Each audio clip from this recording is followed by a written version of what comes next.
Calls are growing for Pakistan to face visa sanctions until it takes back members of the Rochdale grooming gang scandal. That's following an outburst from former detective and grooming gang whistleblower Maggie Oliver, who was instrumental in helping expose the abuse case. Oliver is urging the new Home Secretary Shabana Mahmood to use visa suspensions and sanctions to pressure Pakistan into repatriating men who were convicted in the scandal. This comes after Mahmood announced that the UK would restrict visas from countries that refuse to take back foreign criminals or illegal migrants. Pakistan has resisted accepting two of the ringleaders from the scandal, Adil Khan and Qari Abdul Rauf. Both men were stripped of their British citizenship years ago, but they avoided deportation by renouncing their Pakistani nationality, claiming that they would be left stateless. Maggie Oliver has previously told GB News that she has seen abusers exploit the legal system for years, costing taxpayers millions in legal aid. In an interview on Martin Daubney's show, the whistleblower said, "We absolutely should be imposing these sanctions. Pakistan is dependent on the UK, and we should not be powerless to enforce the rule of law." You know, I witness every day, and I have for the past 20 years actually, the horrors that the victims suffer when their abusers are released back into the community after serving prison sentences. Victims' rights come at the bottom of the pile. And, I've heard the new Home Secretary, Shabana Mahmood, say, her words, they are words. I have heard those same words and had conversations with Priti Patel, with Suella Braverman, with Rishi Sunak, and words are easy. Action doesn't follow. And, we've become the laughingstock of the world because we seem to be powerless to impose these sanctions and returning horrific criminals back to the countries from which they have come. I'm known, Martin, as you know, for the Rochdale case, and I've seen, three of the abusers who were meant to be deported on release from prison play the system for years. They have had millions of pounds in legal aid fighting deportation. Lawyers are getting rich on the back of this. And, for me, when I hear one of these rapists arguing that he shouldn't be deported, for instance, because he's entitled to a family life in this country and his son needs a role model, it makes me feel physically sick. We absolutely should be imposing these sanctions, and we should be halting visas from countries like Pakistan. Pakistan is dependent in many ways on the UK. We should not be powerless to impose the rule of law in our country. And when a judge orders deportation on release, we should make sure that that happens. Even in October 2022, two of these abusers, Adil Khan and Abdul Rauf, they lost their final appeal. After millions of pounds had been spent, they were meant to be deported. We are yet another 3 years down the road. They are still here. They are still using our system to fight what should have happened 10 years ago. I hear these words again today, Martin, and I don't see a will to do it. I see these as empty promises that never come to fruition. And I don't expect anything different from this Home Secretary either, unfortunately.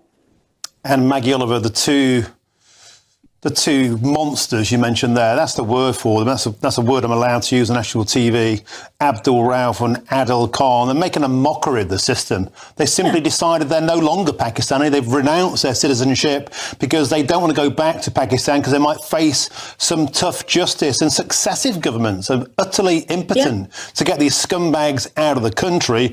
And it begs that very important question you just asked. Why should we expect anything to change under Shabana Mahmood? Well, you know what? When those two men went to prison, they did have dual citizenship. Send them back to Pakistan to serve their sentences. Don't give them an opportunity to tear up their Pakistani passport. These are simple things. I see it every day. And with Adil Khan, he came out of prison back into Rochdale. His victim, who he had got pregnant at just 13, didn't even know he was out of prison. She bumped into him in the local supermarket. They are making a mockery of the system. And if we as a country cannot uphold the law that orders this in a court after a trial, after all the evidence has been presented, what does that say about our criminal justice system? They are making a mockery of it.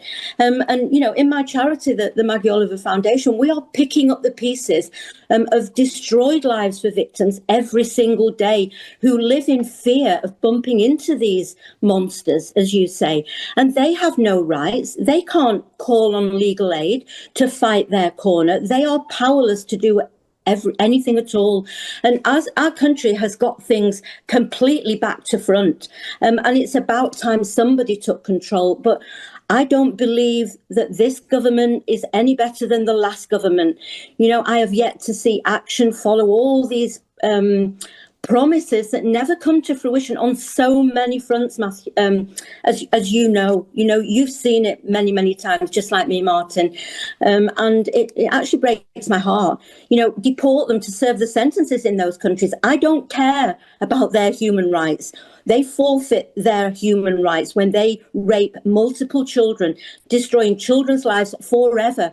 You know, those children never recover from what's happened to them. These men, if they want a family life, go and live it with your family back in Pakistan. They shouldn't be here. They should not be living back in the places where they abuse children, and they shouldn't be swallowing up millions of pounds in legal aid. I just find it horrific.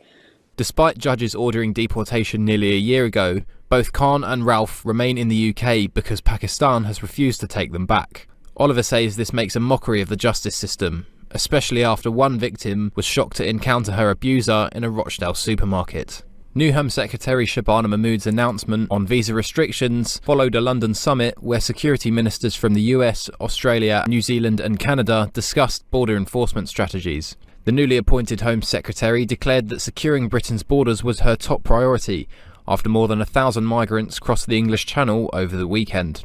If you have no legal right to remain in the UK, we will deport you. If countries refuse to take their citizens back, we will take action, Ms Mahmood stated following the Five Eyes meeting. The Home Office indicated that non-cooperative countries could face appropriate adjustments to visa arrangements if they refuse to accept deported nationals. Shadow Home Secretary Chris Philp criticised Labour as too weak to protect Britain's borders effectively. Pakistan is reportedly nearing a decision to accept the two men after years of diplomatic talks.